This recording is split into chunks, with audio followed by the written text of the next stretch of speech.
was a young man of 17 when he became engaged to Jenny. For them, the course of true love was not a smooth one. It is easy to understand that Carl's parents opposed the engagement of a young man of his age. The earnestness with which Carl expressed his love explains the rather stormy scenes the engagement caused within the home. But soon the matter was settled, and shortly before or after his 18th birthday, the betrothal was formally recognized. 7 years Carl waited for his beautiful Jenny. But it felt like 7 days to him, because he loved her so much. On the 19th of June, 1843, the couple were wedded. Having played together as children and become engaged as young man and young woman, they held hands and went together through the battle of life. And what a battle it was. Years of bitter, pressing need, and still worse, of brutal suspicion, of infamous calumny, and of icy indifference. But through all this unhappiness and happiness, the two lifelong friends and lovers never doubted. They never faltered, and they were faithful unto death. And now that Papa has joined Mama, they rest one next to the other.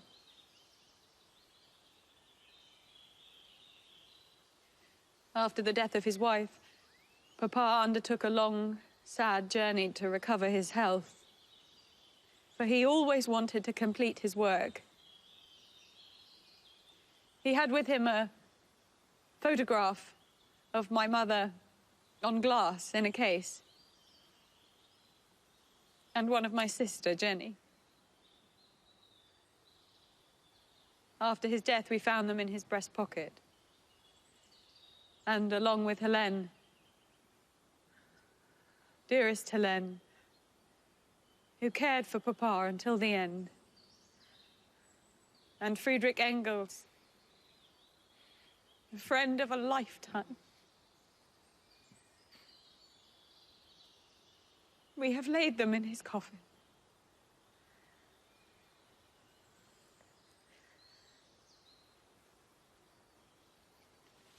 He died in harness, his intellect untouched. He's earned his rest. We should be grateful for so much.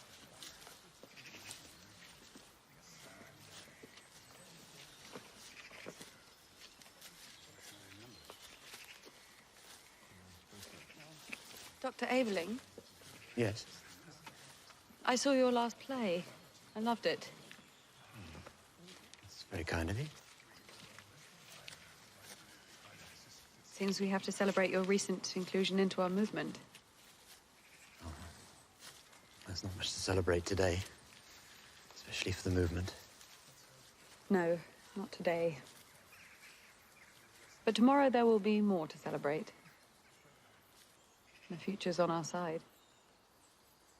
Yes, of course.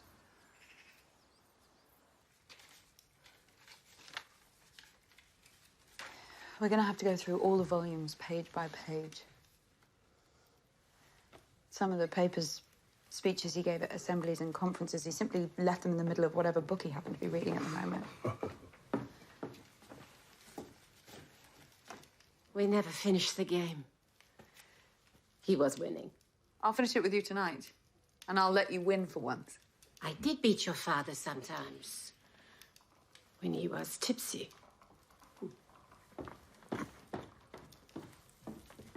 All these algebraic equations. I wonder what he was looking for, the old fox. Hmm?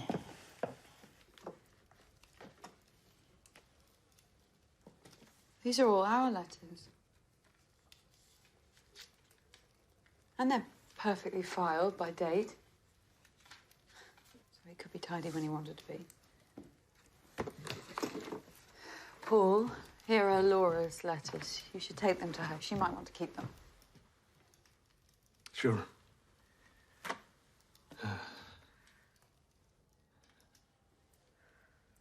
Just see. She was really too upset to come. Mentally, she couldn't enjoy a long trip. I understand. What about Jenny's letters? I would like to keep them. I'd rather keep them for Johnny.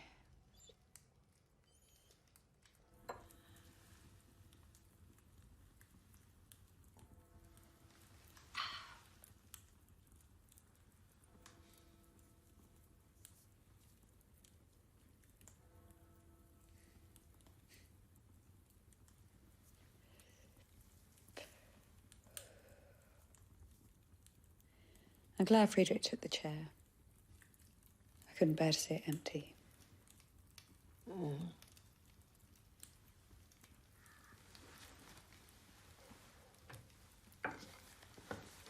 Tussie? It's late, Johnny. Go to sleep.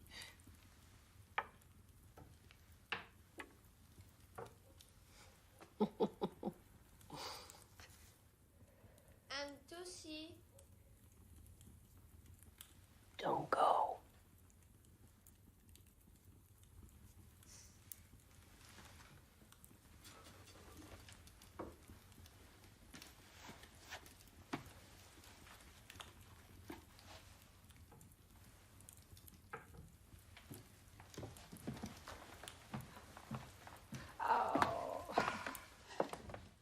What is it? Are you sure there isn't another life after this one? Yes, I'm sure.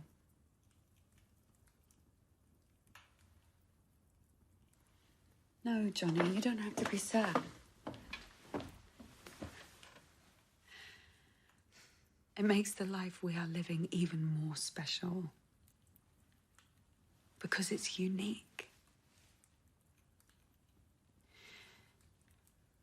Your mother. Jenny had a wonderful life because she had you, and that's what matters. And Grandpa? Grandpa. Think of it this way. If there is another life after this one, if what they all say is true, then your grandfather, my father, is burning in hell right now. So it is better this way, isn't it?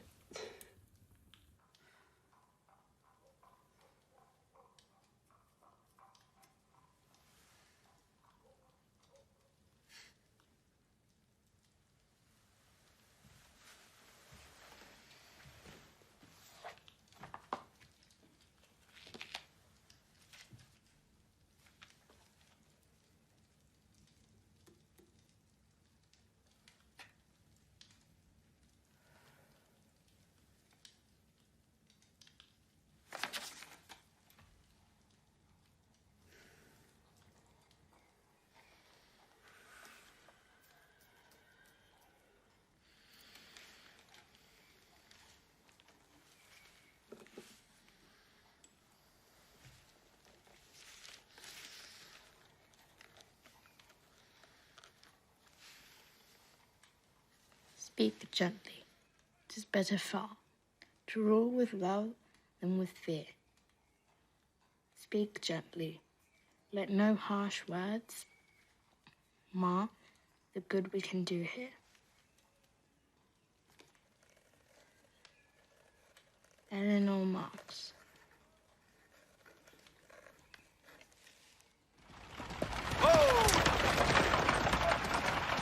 For how many days will you be away? I told you, not more than a month. It's an important trip. I'm so proud they chose me. It's normal.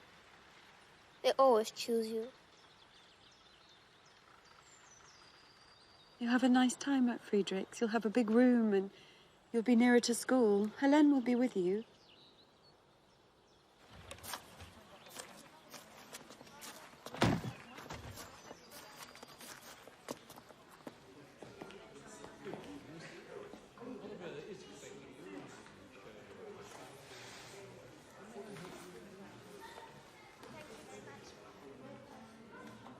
What did you say the birthday boy's name was? Oliver, but they can't see him. May I take your cake, miss? Thank you. Thank you.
If he enunciated views such as these, or even approximating to these, it is clear that we must admit that Shelley was a teacher as well as a poet. For the large and interesting question whether a poet has the right to be didactic, as well as merely descriptive, analytical, musical, cannot be entered upon here. But in passing, we may note that poets have a habit of doing things, whether they have the right to or not. By instinct, intuition, whatever we're to call that fine faculty that feels truths before they're put into definite language, Shelley was an evolutionist. He understood that men and peoples are the result of their ancestry and of their environment. Therefore, Shelley recognized crime as the natural result of social conditions. The criminal was to him as much a creature of the society in which he lived as the capitalist. The monarch. Shame! Shame on you! Society, he said, grinds down poor wretches into the dust of abject poverty until they are scarcely recognizable as human beings. I will not tolerate any more of this.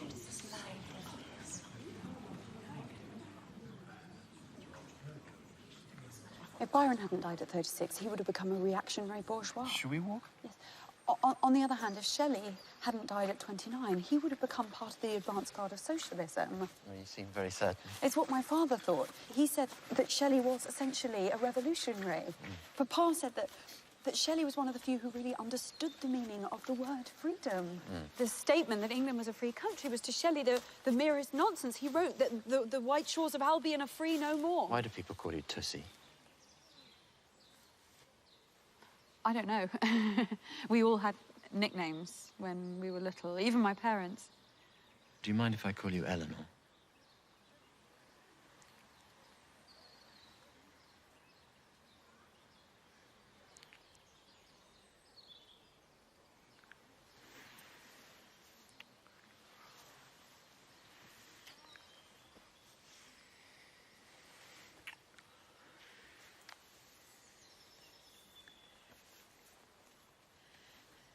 I wanted to tell you, I'm leaving for America. The trip's been organised by the German Socialist Party. Will you come with me? You're such a good communicator. And I love to travel.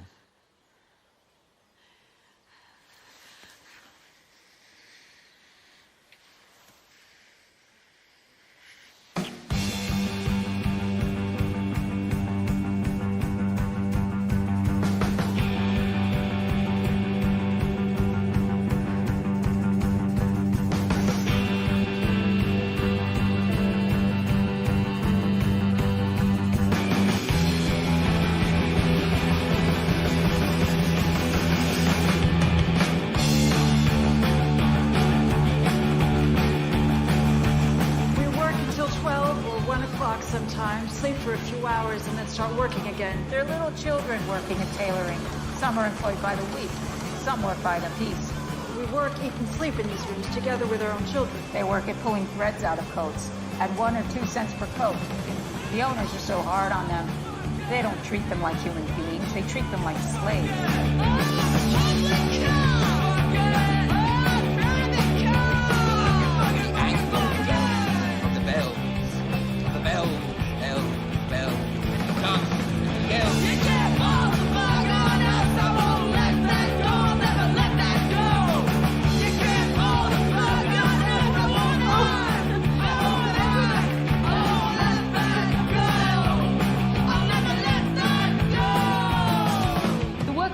Question is the same in America as it is in Europe. The question is always, in essence, the same. Why is it that the actual producers and distributors of wealth own the least wealth, and those who are not its actual producers and distributors own the most wealth?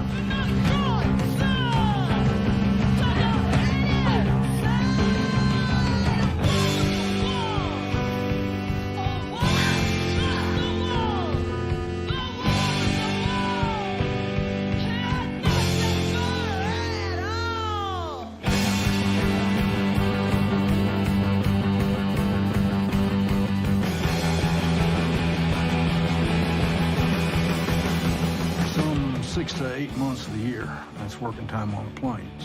We gotta be in the saddle from morning till night. Often, all through the night as well.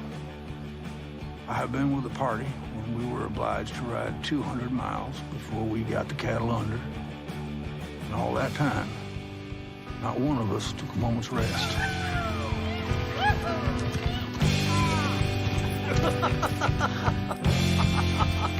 Yahoo!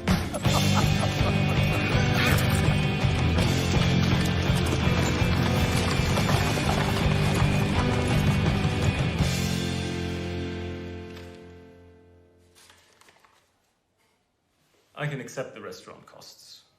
We can still consider them the price of hospitality. But I really don't understand all these flower bouquets. It's a huge amount of money. How could you think it proper to charge them to the party? Tusi, is this a way to present your expenditures to the party?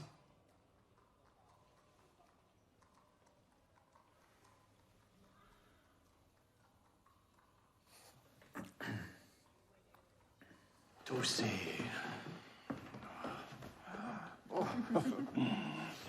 Your pamphlet on the American working class. Marvelous. I wish I could have come with you. It wasn't only my pamphlet. I wrote it with Eddie. Of course.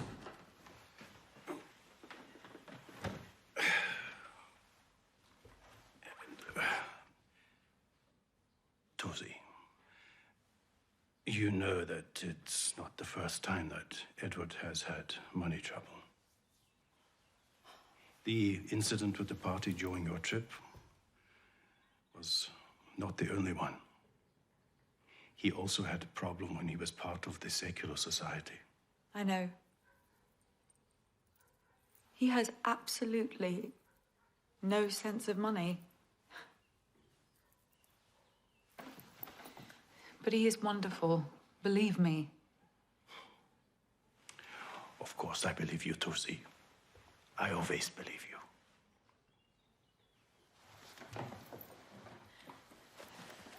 There is something I want to announce to you both.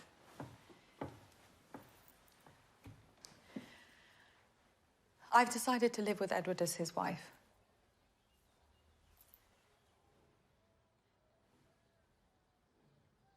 You know he was married before, when he was very young.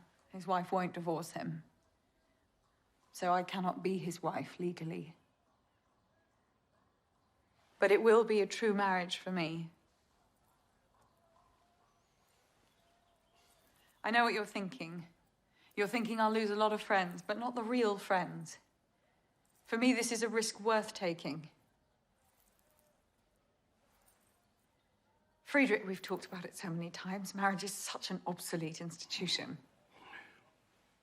We couldn't agree more. Could we, Elena?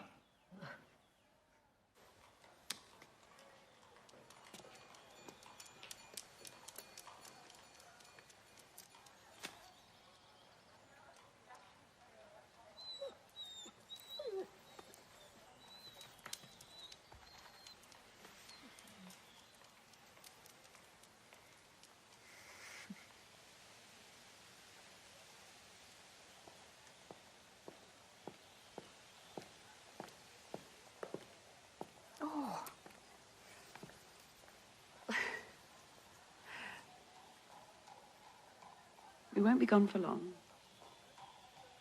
Yes. We have meetings and assemblies to attend on the coast. But we'll be back right after Christmas.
Place where it is expressed is in the Confessions of St. Augustine, where he and his mother stand at the open window. Isn't the relation between those two beautiful? The most beautiful relation that ever existed between man and woman. Sometimes I dream that such relations won't be as uncommon as they are now. One day.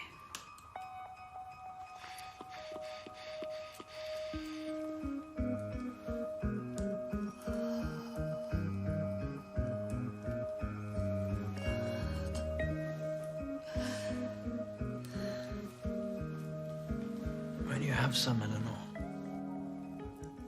It's fun. No, really. I had a bad experience with opium in the past. I have to be careful. Well, they do say you risk getting hooked, but not if you only try once. I understand what you say, and I agree completely. Do you? Well, perhaps one day men will feel that their mothers have borne them once with the body and again with the spirit.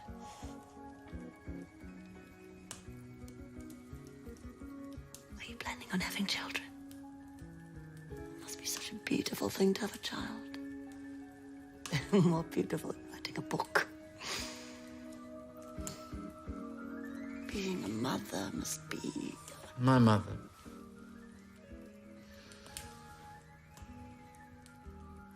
I loved my mother. But my father killed her. And he didn't actually kill her, but he was never around, so she started to drink. I remember all those evenings spent waiting for him, with my mother and my little brother. And she always had a bottle on the table. And the day she fell down the stairs, we weren't at home. My little brother found her.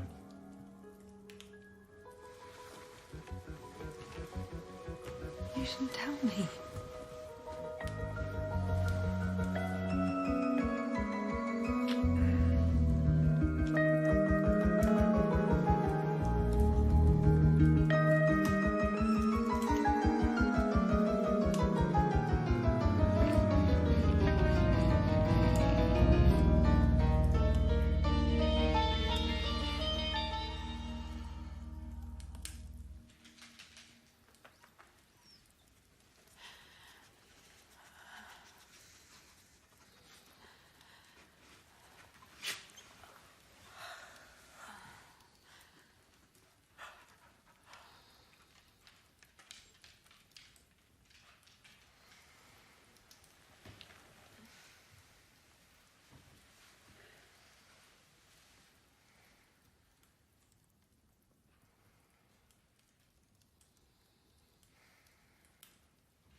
Oh, he's so excited.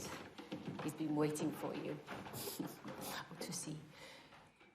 He knows. I told him. How did he take it? He'll be all right.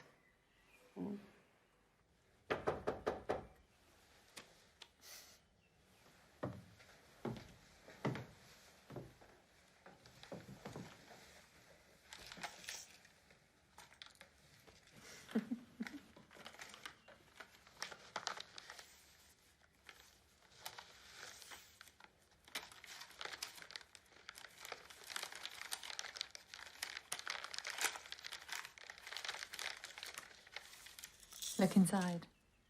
What is it? Look inside and turn it.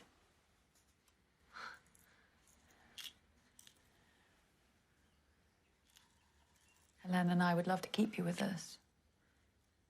But your father really wants you back. I know.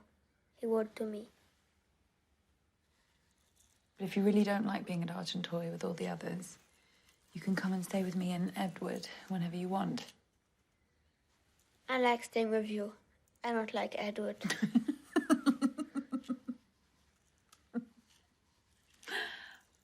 Well, he's not very good with children. But when you're grown up, I'm sure the two of you will become firm friends.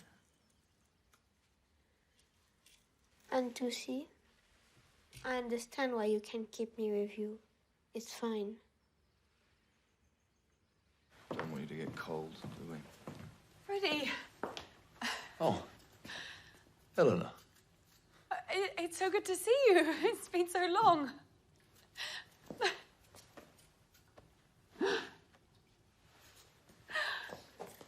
And this is your son. Oh, he's so lovely. I finally get to meet him. I've asked your mother so many times. His name's Henry. Yes, I know. She talks about him always. Well, we must be going. Come along, Henry. Goodbye, Mama. Goodbye, darling. Goodbye.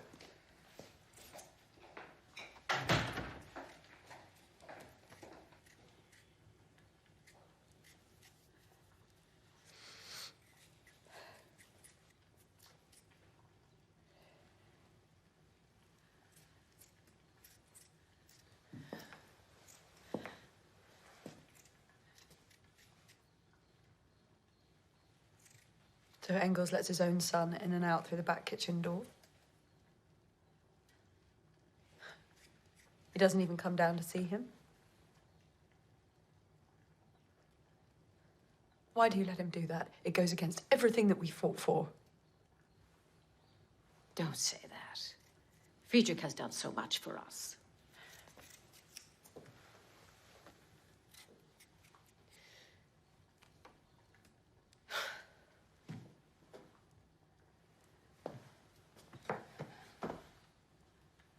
I worry about little Johnny. I'll miss him. Maybe we should have insisted more with his father. We could have kept him longer. Your father... My father wanted everything for me but my own freedom. Lynchen, Johnny understood me perfectly. He's just like his mother. After Jenny gave birth to May, Papa wanted to send me across to Argenteuil to help with the children. She was already ill and she refused. She said I had to concentrate on my studying and my writing.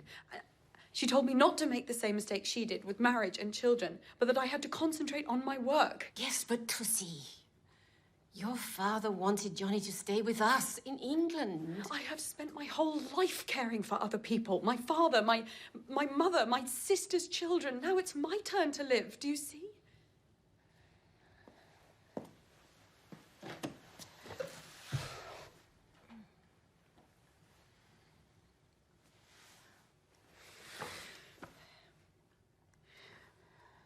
Edward says if his next play is successful, then we can get a bigger house, and Johnny can come visit any time.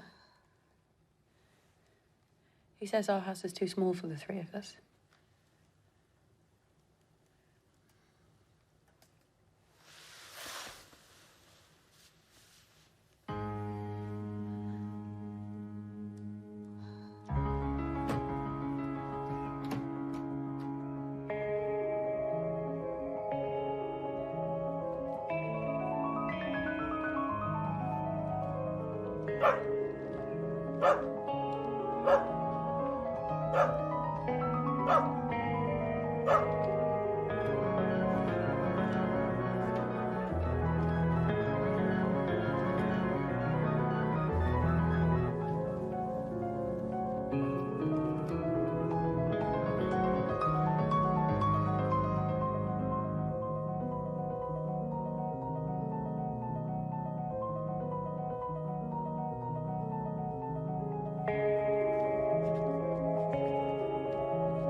Bourgeois writers usually assume that there is no such thing as class struggle, and that the English working classes were never in so flourishing a condition as they are today, and that there is no general feeling of class hatred, and what little there is arises solely from the innate wickedness of the workers and the evil teachings of socialism. But the facts are that this struggle exists. It has existed for centuries, and its existence is quite independent of any doctrine, socialistic or otherwise. The factory reports are but a record of another phase of this same struggle. Whatever the report, whatever the year, it is the same sad and hideous story. Evasion of the acts, recklessness as to the health and life of the workers, diseases and accidents due to the labour conditions and the greed of the employers. In no way have the technical advances of industrial manufacture improved working conditions. The masters have benefited, but not the men. Profits are always the result of unpaid labour somewhere or another, and no real national good can come from a rise in profits unless the entire system of production for profit is done away with. As was clearly stated by my father in Chapter 23, Section 4 of Das Kapital, the law of capitalistic accumulation is laid down and proved historically. The law is that with the largest accumulation of capital, pauperism in a country is at its worst.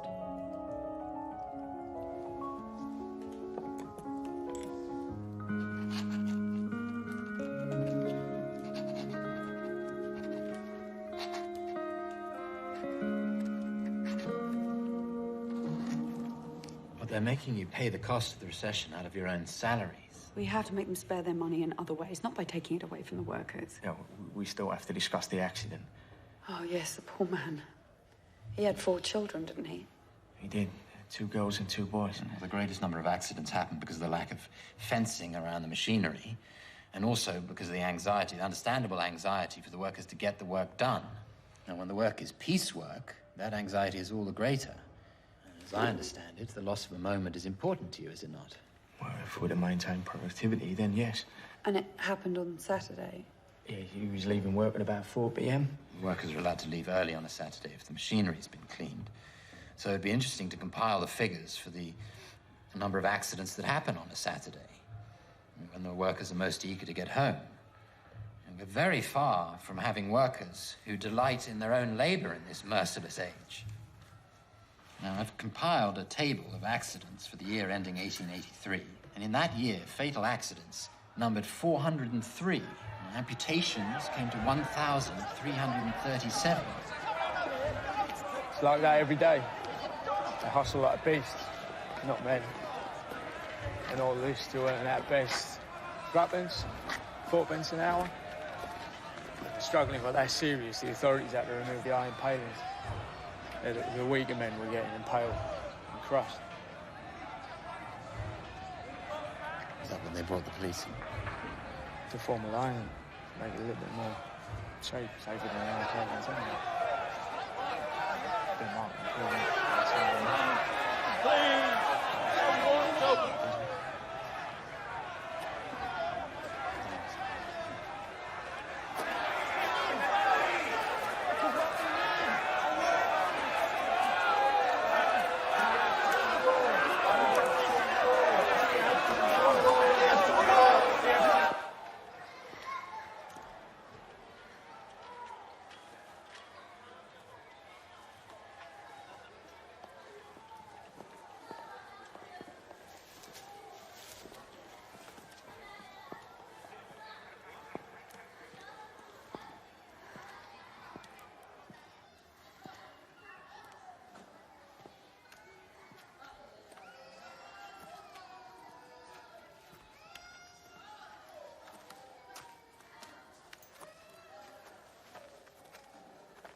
In all these years, from the very beginning of our acquaintance, you and I have never exchanged a word on any serious subject. Was it likely that I would be continually and forever telling you about worries you could not help me to bear? I'm not speaking of business matters. I mean that you and I have never sat down together, in earnest, to try to get to the bottom of anything. But my dearest, would it have been any good to you? That's what I mean. You have never understood me. I have been greatly wronged. First, by Papa, and then by you. What, by us two, who've loved you better than anyone else in the world? You never loved me. You only thought it pleasant to be in love with me. It's perfectly true. When I was at home, Papa told me his opinion about everything, and so I had the same opinions. And if I differed from him, I concealed the fact because he would not have liked it. He called me his doll child, and he played with me like I played with my dolls. And when I came to live with you... What sort of expression is that to use about our marriage? I mean, I was simply transferred from his hands into yours. You arranged everything according to your own taste. And so I had the same taste. Or I pretended to. I'm really not sure which. Sometimes I think the one, and sometimes I think the other. When I look back, it's like I have been living here as a poor woman, just from hand to mouth. I have existed merely to perform tricks for you, but you would have it so.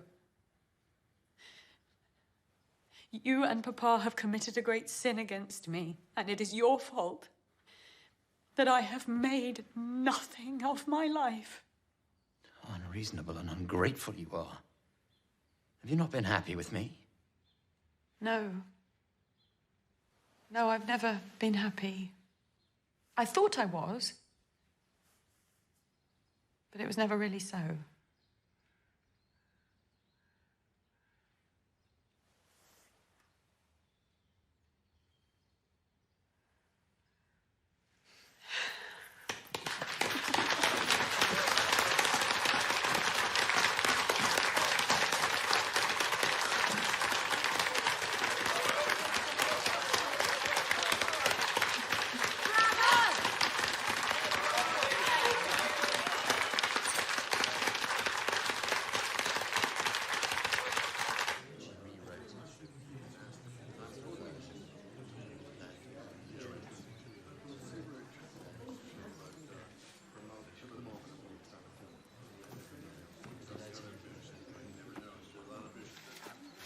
There you are.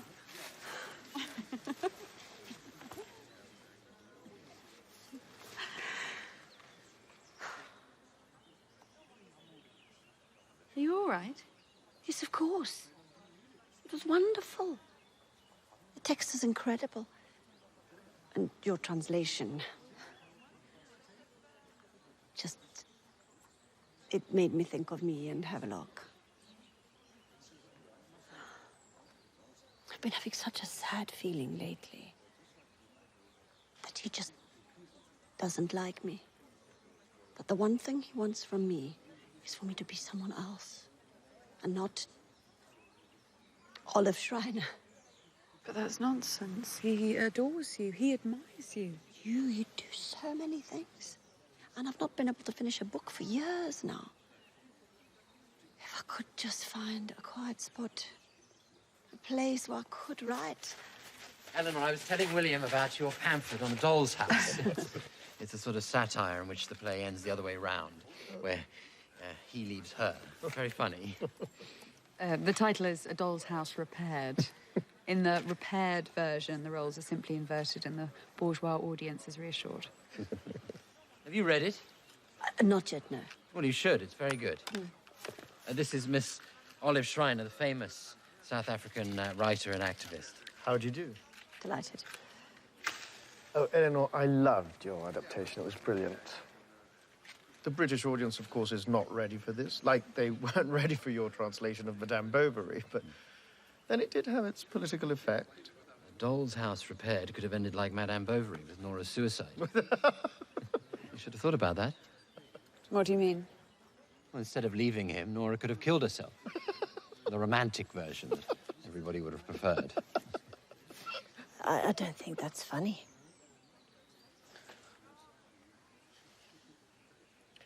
To Ibsen. And to Ibsen.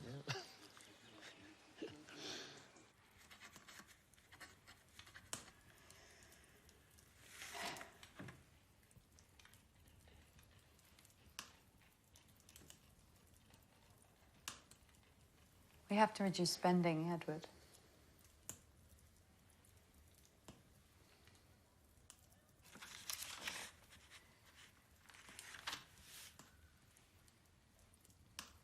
You need to learn to save your money.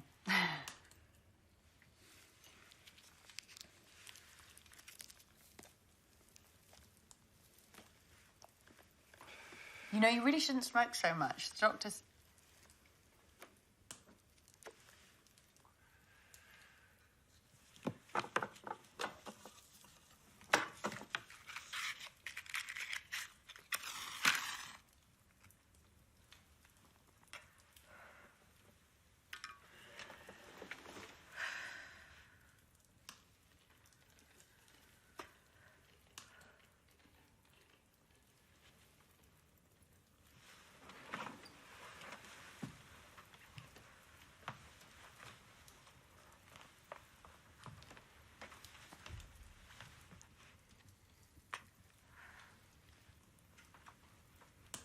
Engels said you'd asked him for a loan.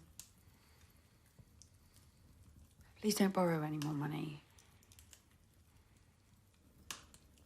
Don't ask other people, but most of all, don't ask him. He helped my father his whole life. I hate doing it, but he's a rich man, after all. I don't care.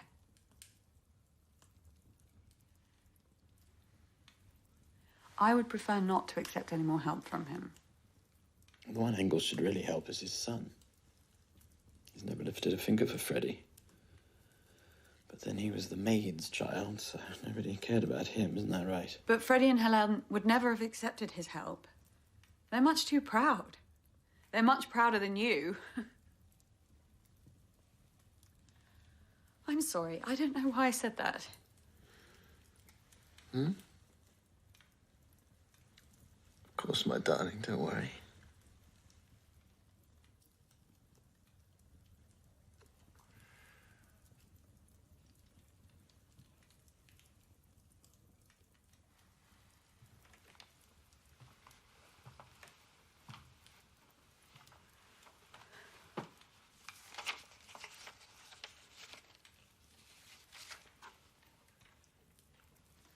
I see you ordered more flowers. I never received them.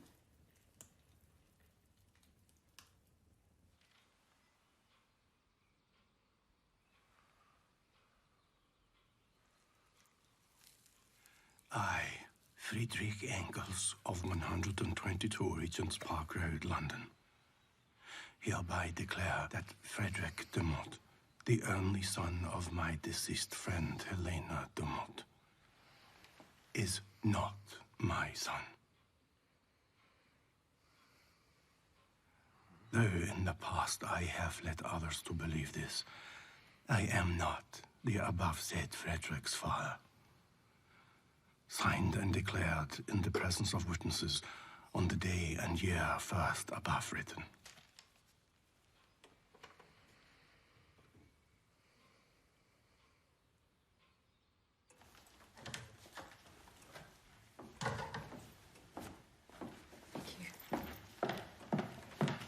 The doctor's visiting him. You'll have to wait. Why are you doing this? only because Helene is dead and isn't here to contradict you. But I will talk to him and he will tell me the truth. Friedrich can't speak anymore. And in any case, he has made the statement in presence of an attorney. Why can't he speak? The tumor has devoured his vocal cords. But he has a little blackboard. He can communicate with that.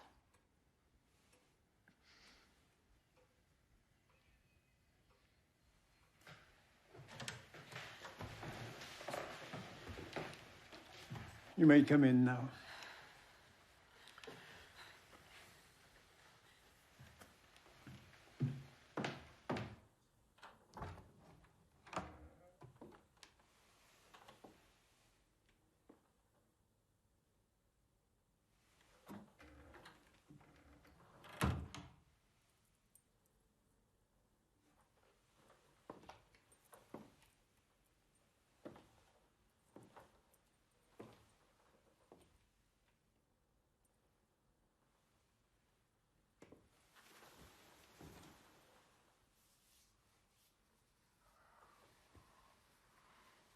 Friedrich?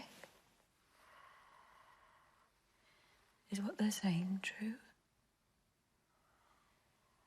Is it what they're saying about Freddie true?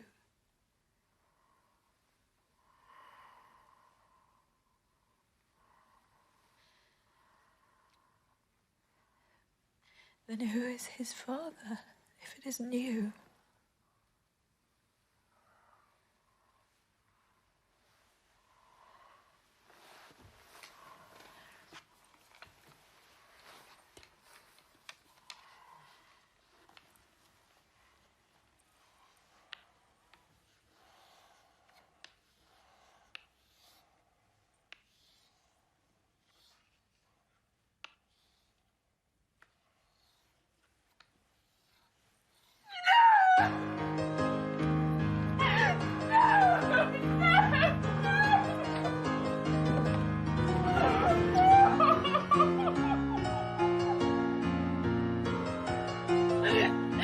Did she know? Did Mama know?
I have heard a lot about you two.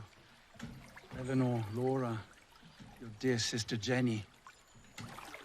There are legends of the 3 Marx daughters resisting to a long police interrogation in the time of the Commune. Yes, but Eleanor was always the bravest. And she was barely 17.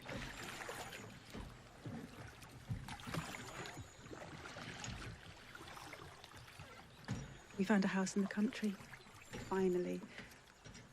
We looked for it a lot when we still had Etienne. We wanted him to have a garden to play in, a dog or some other animal. But Etienne died, so we didn't do it. But now we found it.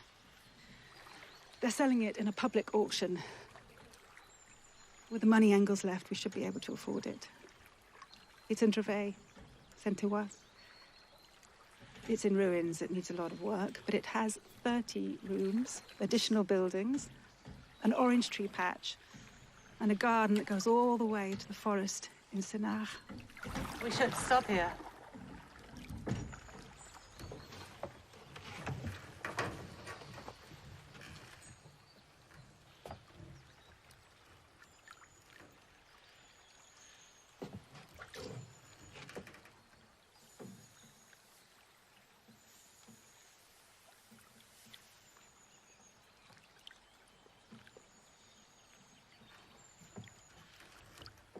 Debout les damnés de la terre, debout les forçats de la faim.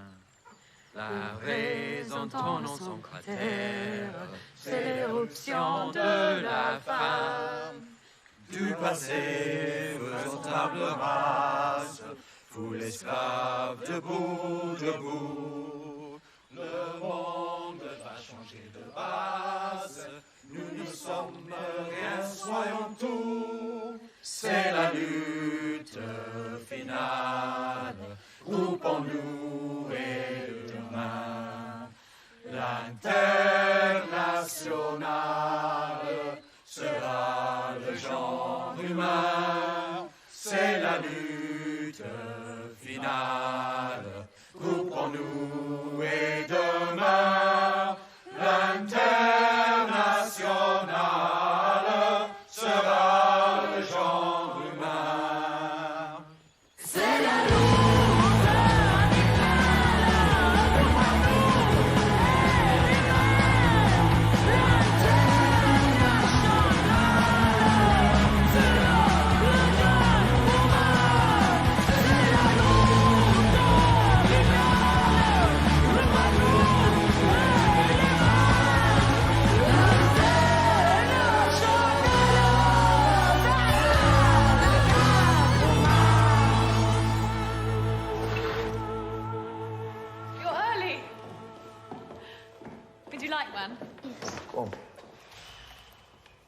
Say thank you. Thanks. He loves those. Christmas is important, even for us, even for those who aren't religious. It's an excuse to be together. They're here! Can you help me? Yeah, of course. Let's go. Let's sit down over there. Many years ago, I had left home. My father didn't approve of a friend I had, a man who was much older than me. I went to Brighton. I taught English in a boarding school. Sure. But I became ill. My parents thought it was physical fatigue. On Christmas Day, my father came to Brighton. He came to bring me home. Christmas has been important to me since then. Is Edward here tonight? No, he hates Christmas. He says it's a ridiculous celebration. Oh. And he was ill tonight. Oh, we bought a new house. You must come and see it. It has a lovely garden. It's a mess now with the boxes. But when we're settled in, I'd love to invite you to come. I'd like that very much. I've always wanted a brother. So lovely to have you here.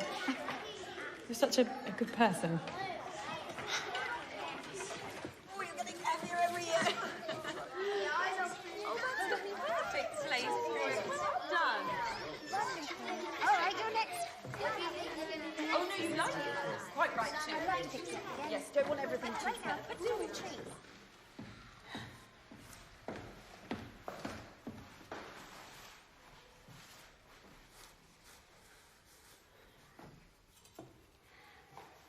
We need to talk, Tussie. What's happened? Nothing serious. Just... I'm leaving. I'm going home to Cape Town. Doctors have ordered me home to my own beautiful climate. The London air is killing me. And with Havelock, it's really over. You know that. Yes. Of course, I had expected that. You should visit me in Africa. I'll spend the first 7 months on a delightful promontory at the very end of South Africa, where there are only 3 cottages. And the post only comes once a week, if you send for it. After that, I hope to carry out my life's dream of going on into the interior for a year or 2. Isn't the world beautiful? We never get to the end of it.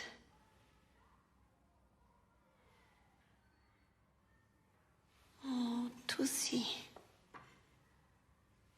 Tussie. Nobody calls me Tussie anymore. There's something else I have to tell you before I leave. It's about Edward. What about him? I can't bear leaving you with him. He's so selfish. But it's not only that, it's that he makes you so unhappy. I have to tell you, I have a horror of him. Ever since I first met him. I fought it down for your sake. But now I just want you to know.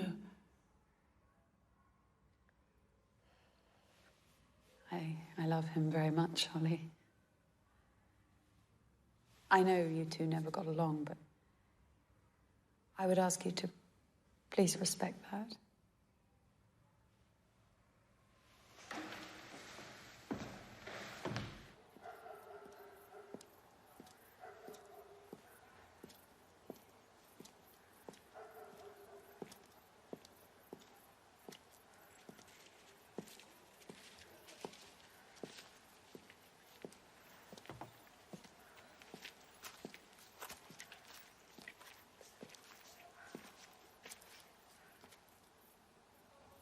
Are you Mrs. Eleanor Marx Aveling? Wife of Dr. Aveling? I use the double name to sign my articles, but...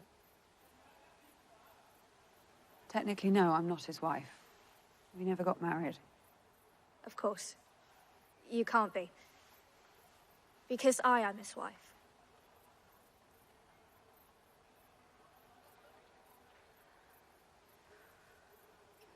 Dr. Aveling's wife died last year, and she was much older than you. I know. We got married right after his wife's death.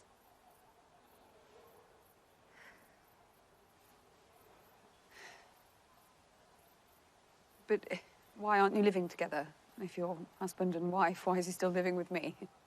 Well, we can't afford it. He has no money, and I have no work.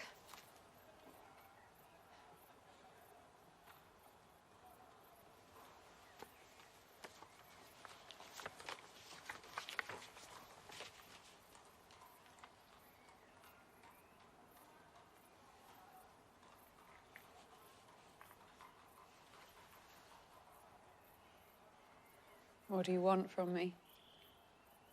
I want you to leave him. So he will live with me and accept his responsibilities.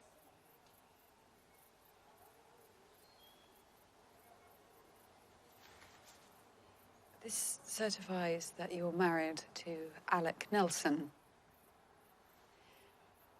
Alec Nelson is Edward's pen name. It's what he uses to sign his plays. But you must know it's not legal.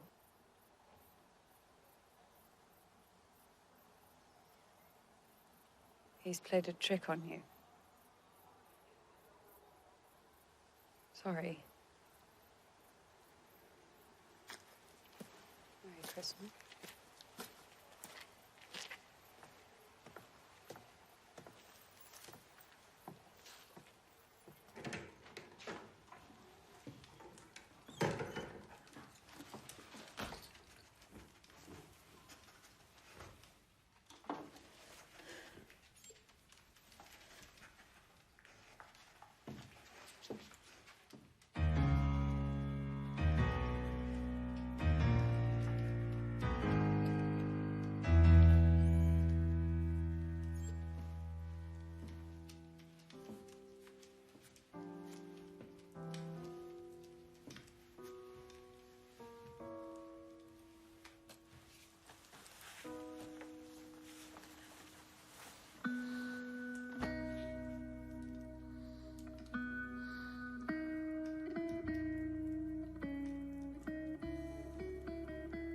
The truth.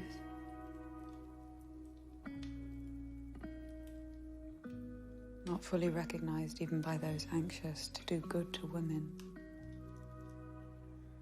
is that she, like the labor classes, is in an oppressed position. And that her condition, like theirs, is one of merciless degradation.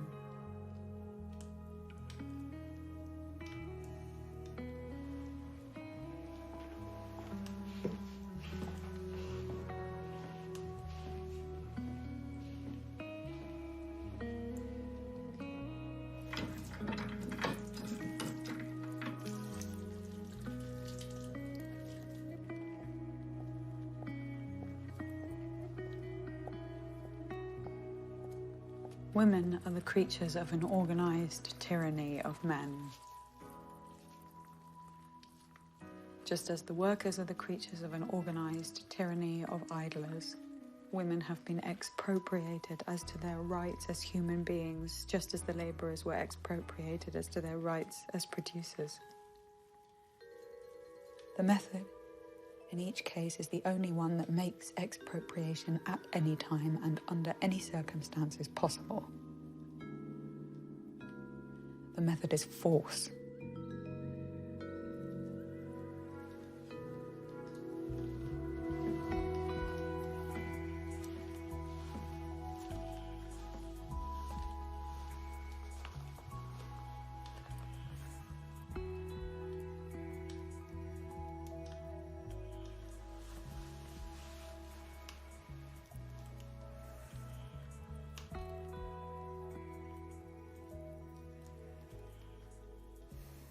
It is unnecessary to point out how much better within the last few years women's rights have been managed in England, thanks to the actions of women themselves.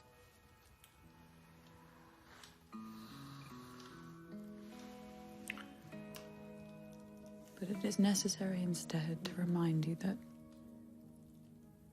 with all these added rights, English women, married and unmarried alike, are still morally dependent on man and are still badly treated by him.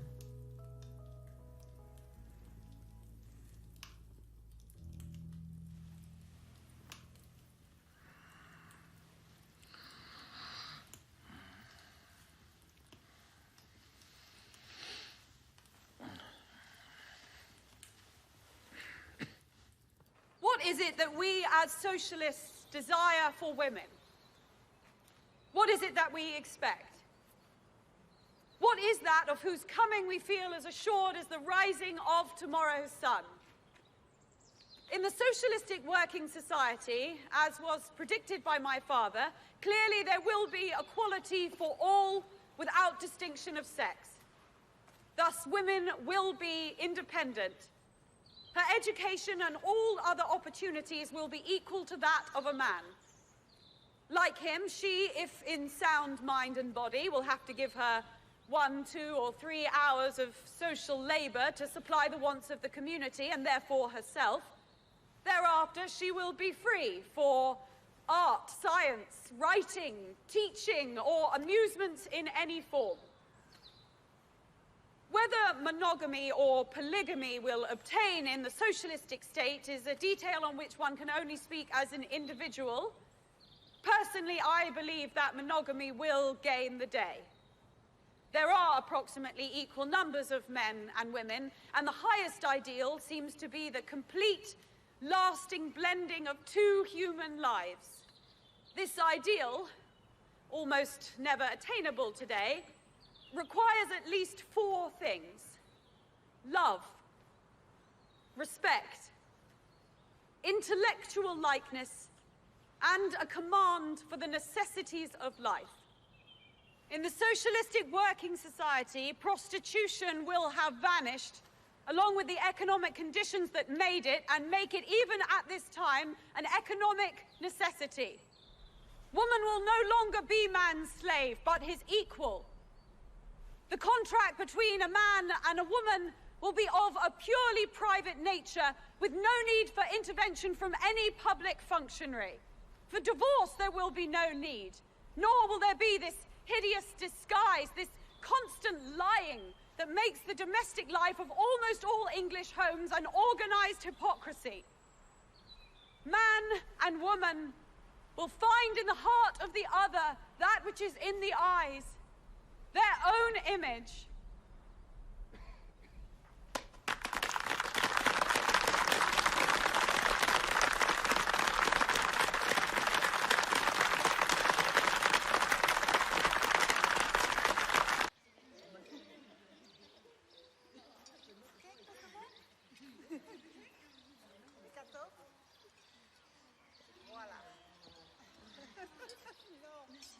was in prison, I made friends with a bird. I named him Carnal. Every morning, he would come flying in between the bars to wake me.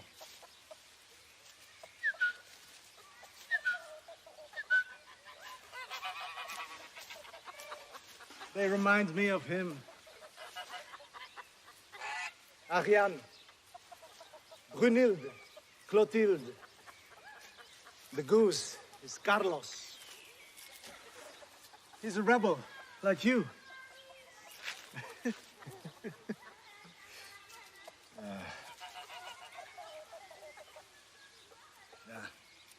They're my babies.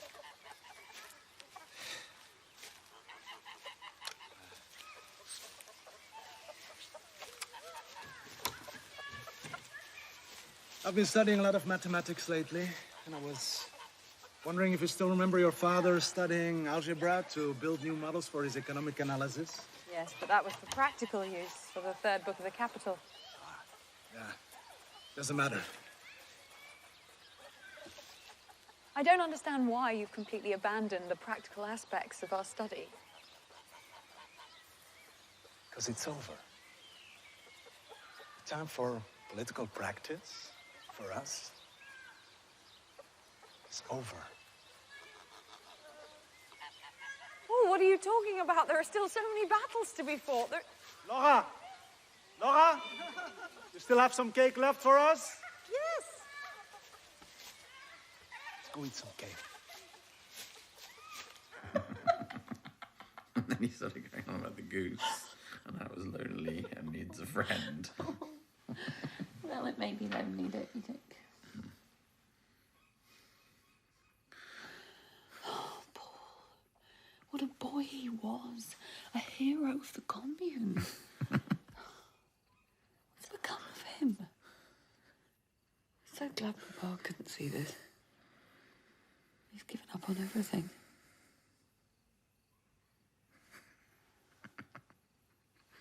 Laura and her cow.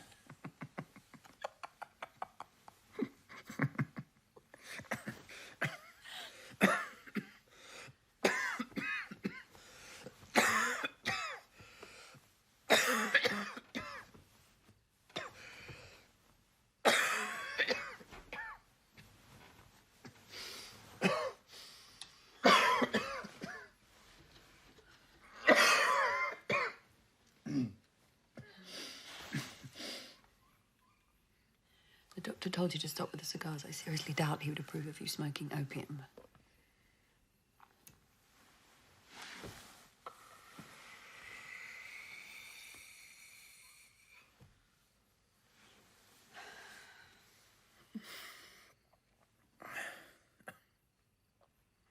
Your sister's lost her mind completely. All of those children, they're the children of people she barely knows. Why does she keep inviting them? Just because you have a garden doesn't mean you need to fill it with other people's children. My sister lost 3 children. 2 of them were only a few weeks old, but Etienne was 3. I know she thinks about them all the time. I find her obsession with children heartbreaking.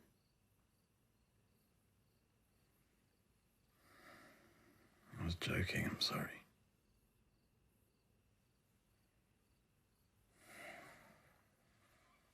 I was.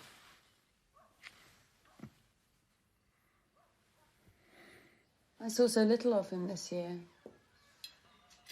He was always away. He spent a long time in Torquay preparing 2 plays that got cancelled in the end.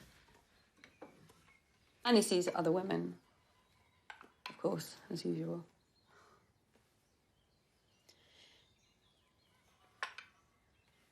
But we get on well together. We have fun, and working together is still very exciting.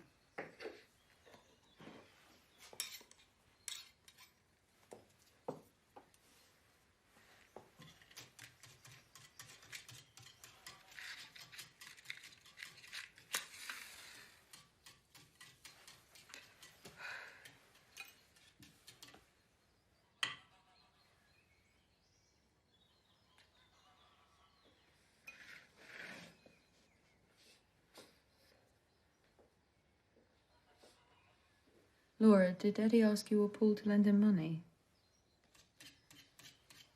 Not directly. But a few creditors have written to Paul. It seems that Edward has put our name forward for a guarantee for a loan. I don't understand. Where are your savings going? He's hopeless with money. And now we have all these medical expenses because of his lungs and all the other problems, and with the new house and all the rest. We've spent all the money I got from Engels.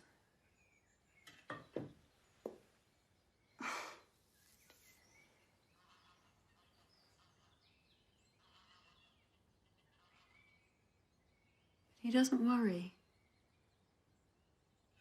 He never worries. He doesn't know feelings like pain or fear. If he does worry, he forgets after an hour and goes around completely unconcerned.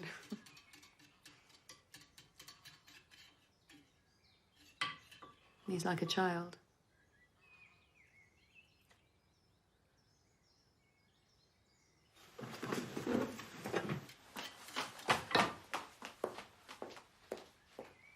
It's likely that because of the drugs he takes for his lungs, the infection will not subside. We cannot give him medicines that could impede the effect of the other ones.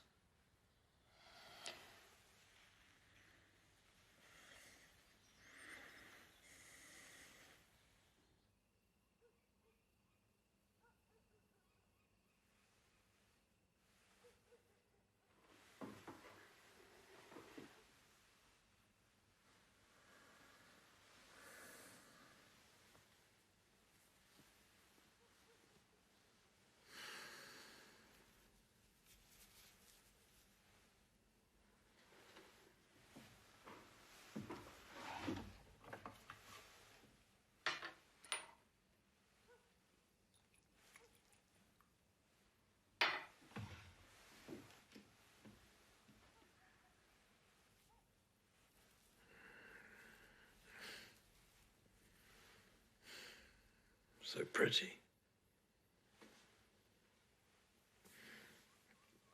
Can I have some whiskey?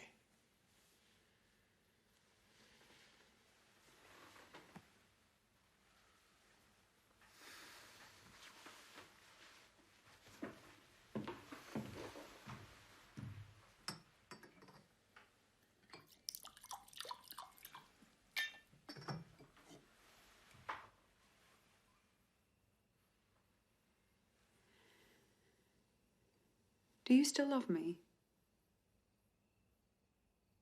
I was born to love you.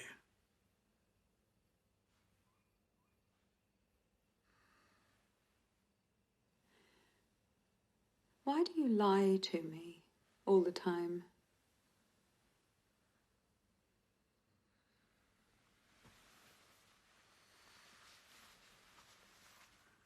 Lies don't matter.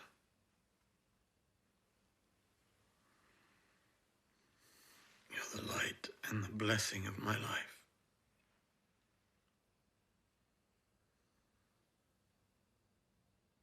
Do you love me?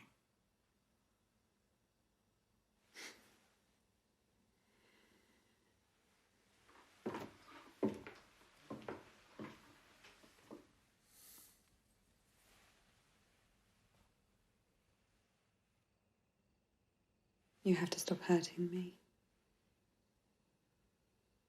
You promise?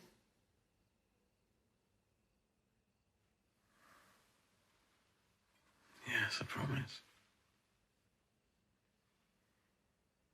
20 men will be too many in here. That's 250 cubic feet of air per person. For soldiers in barracks, the standard amount is 600. Yes, soldiers in barracks occupy the site for the entire day and night, whereas here, the air is restored during the night. Of course, the necessary air is less than 600, probably. But 250 is less than half. The restoration of the air during the night will only help for the first hour or so. Men will want to keep the window closed when they're working. There's no way they'll leave it open. My father used to say the English working classes are almost more antagonistic to fresh air than a German in a railway carriage. They don't understand its value. They overemphasize the possibility of harm. Many men are afraid of the consequences of a cold draft. There's an over-susceptibility to chest infections among them. 1,000 times more injury is likely to come from a closed room than one with a slight draft. It's our job to explain that to them.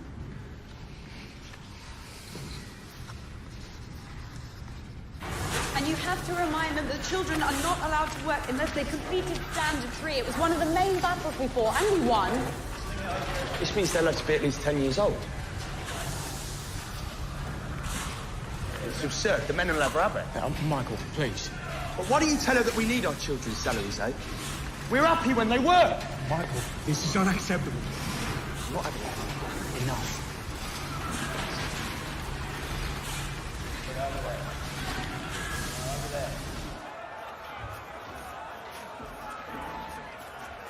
I'm sorry about Michael.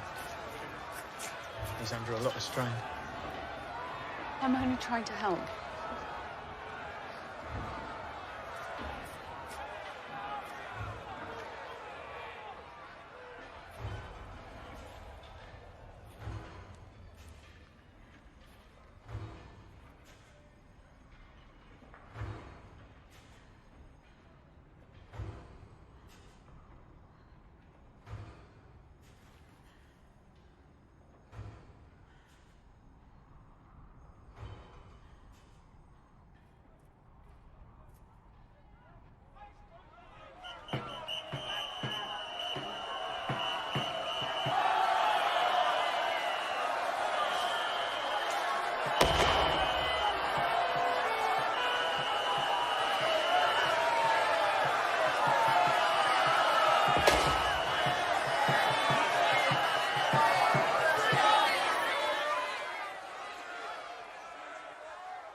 Has the post come? No news yet, miss. Oh, believe me, I'm used to it. Dr. Aveling can disappear, but he always reappears again. If he were ill, I'd know.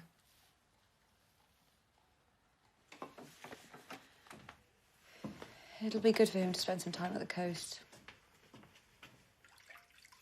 Breathing the London air is definitely not good for his lungs.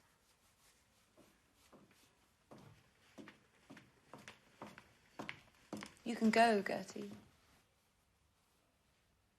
You have to leave it on for at least an hour, or else it won't work. I'll leave it on all evening. I've got work to do.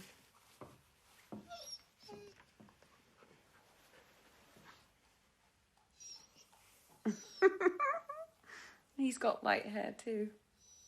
I had no idea that happened to dogs. Yes, that's right.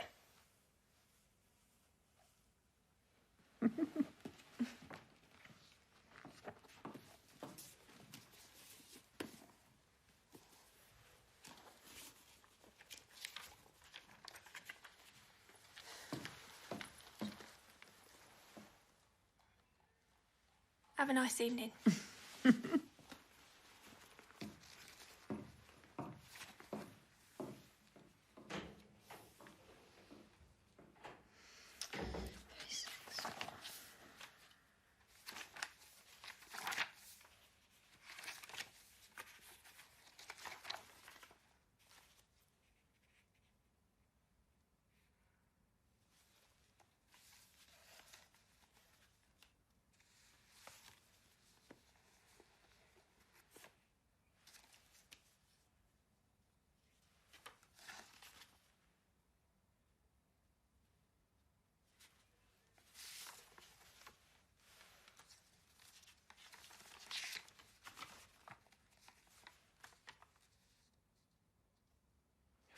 Dezember 1863.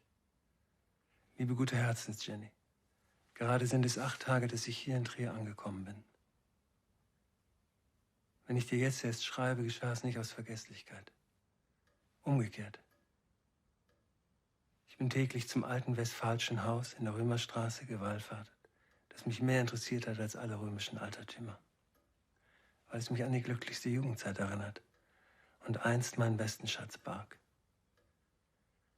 Außerdem fragt man mich täglich, von links und rechts, nach dem Quondam schönsten Mädchen von Trier und der Ballkönigin. Es ist verdammt angenehm für einen Mann, wenn seine Frau in der Fantasie einer ganzen Stadt sofort lebt, als verwunschene Prinzessin. Ich liebe dich so sehr. Karl.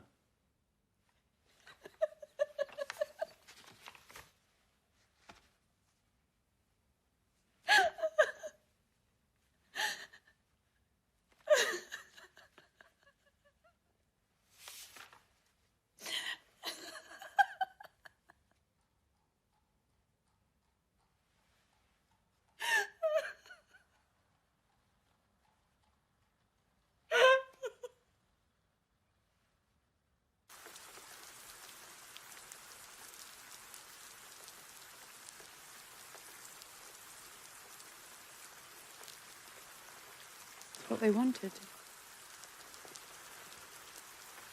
be buried in the same tomb. They lived their whole lives together.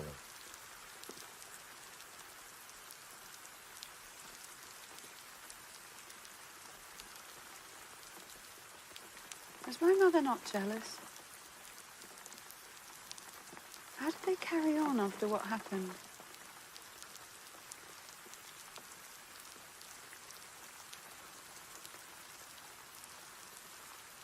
They had a great adventure.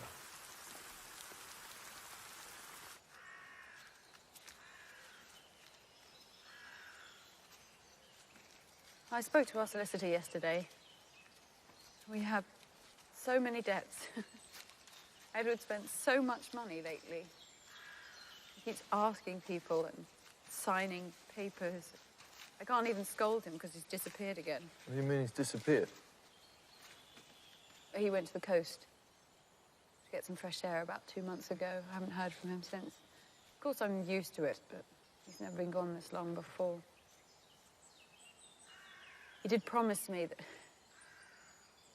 But of course, I knew he would do it again. You shouldn't let him treat you this way. I think I know what his problem is. He simply has no moral sense. Just as some are deaf or have bad sight or are unhealthy in other ways. Of course, I know deep down I can't blame him for this. Freddie, I don't think you and I are such wicked people. And yet we seem to have got all the punishment. You lost your wife, and I fell in love with Edward. Some have been unluckier. Yes, of course.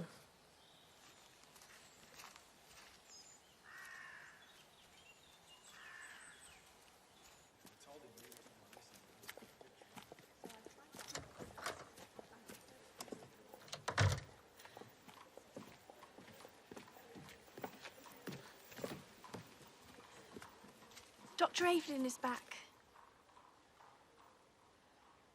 Oh, good. Good night. Night.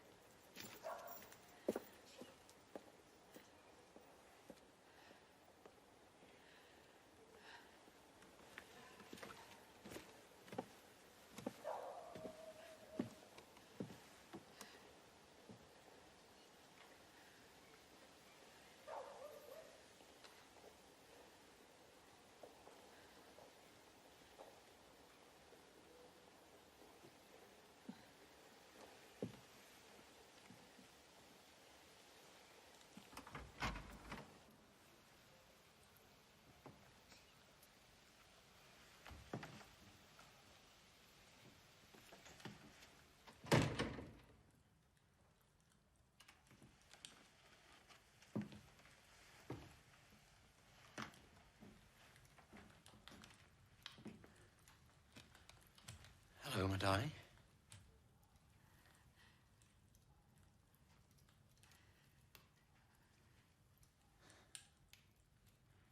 I don't get a kiss.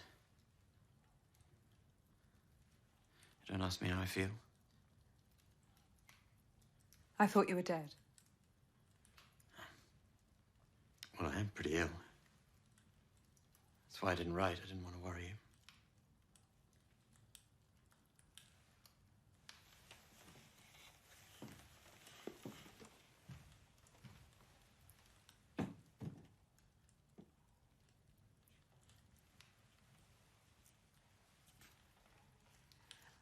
You should go to bed and rest. How's your wound?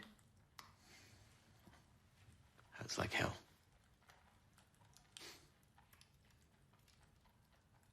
Let me look at it for you.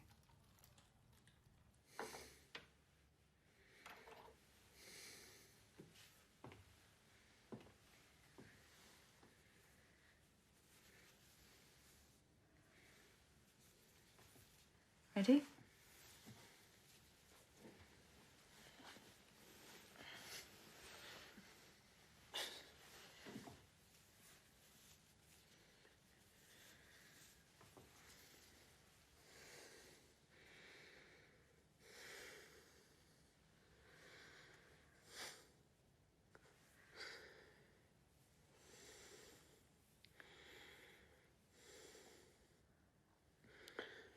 I'm hungry.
Good morning, Gertie.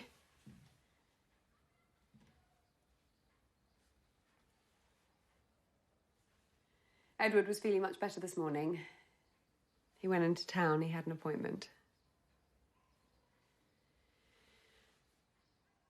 May I ask you to run an errand for me?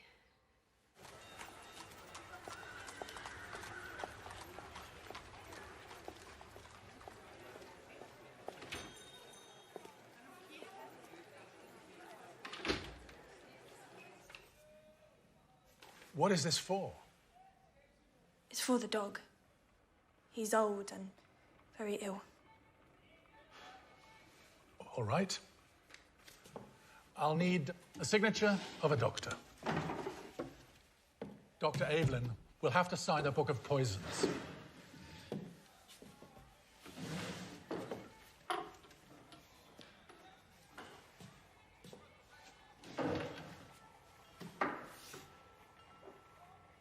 Thanks.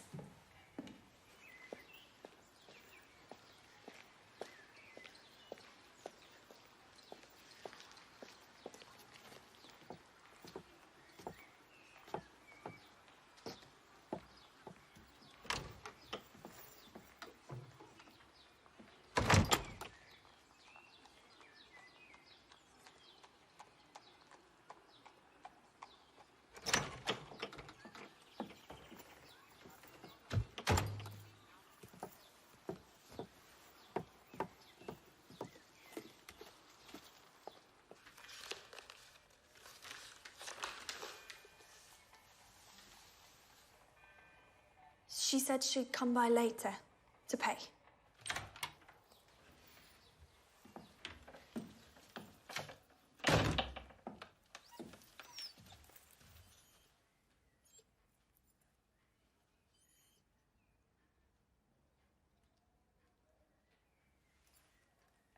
Ms. Marx?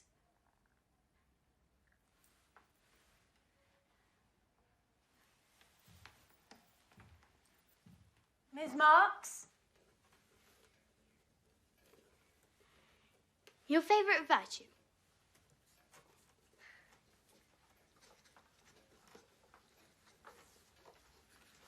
Papa? My favorite virtue is straightforwardness. Jollity. Sincerity. Humanity. Mine is truth. The idea of happiness. To fight. Chateau Margaux, 1848. Knowing that you are loved. I don't know. Champagne. Your idea of misery. To submit. Going to a dentist. Self-contempt. Mine is a toothache. Your favorite maxim and motto. Nothing human is alien to me. Take it easy. Know thyself.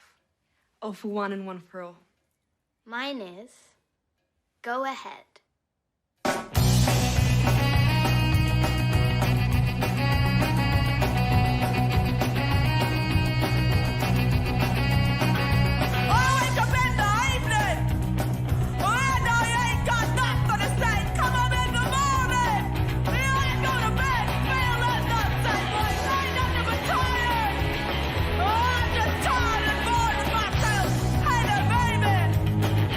I could use just a little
Debout les damnés de la terre, debout les forçats de la faim.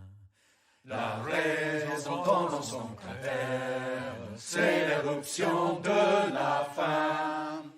Du passé, faisons table rase, foule esclave, debout, debout. Le monde va changer de base, nous ne sommes rien, soyons tout. C'est la lutte finale, groupons-nous et demain. L'international sera le genre humain, c'est la lutte